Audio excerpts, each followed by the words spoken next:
হালিম যদি এরকম লোভনীয় স্বাদের হয় তাহলে কেই বা খেতে চাইবে না বলুন তো। চলুন আজকে এই মজাদার রেস্টুরেন্টের মতো খেতে এই হালিমটির রেসিপি আপনাদের সঙ্গে শেয়ার করব।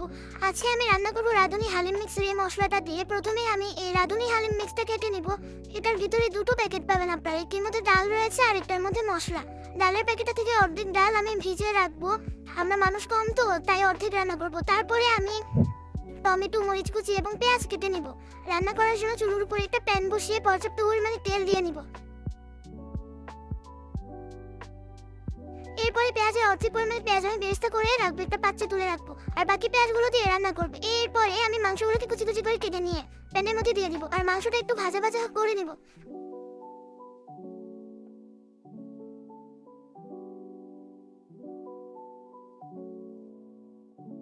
মাংসটা ভাজা ভাজা হয়ে গেলে আমি কেটে রাখা পেঁয়াজ, মরিচ এবং টমেটোগুলো দিয়ে ভালো মতো নেড়ে নিব। এরপরে আমি পানি দিয়ে ভিজে রাখা সেই ডালটাকে পানি সহ সেই ভাজা ভাজা করা মাংস পেঁয়াজ মরিচের মধ্যে ঢেলে দিব। সঙ্গে রাঁধুনি মিক্সের সঙ্গে যে মশলাটা রয়েছে সেটা অর্ধেক পরিমাণে দিয়ে দিব। সবকিছু দেওয়ার পরে আমি ঢেকে দিব। তারপরে দেখেন এটা কত সুন্দর লাগতেছে। এটা খেতে যেরকম সুস্বাদু হয়েছে দেখতে অসম্ভব সুন্দর হয়েছে। তারপরে হয়ে যাওয়া হালিম মিক্সটা আমি বাটিতে বেড়ে নিব, আর হ্যাঁ, হালিমের উপরে বেরেস্তাটা ছিটিয়ে দিব। আর আমার খাওয়ার জন্য এক বাটি হালিম নিয়ে নিব।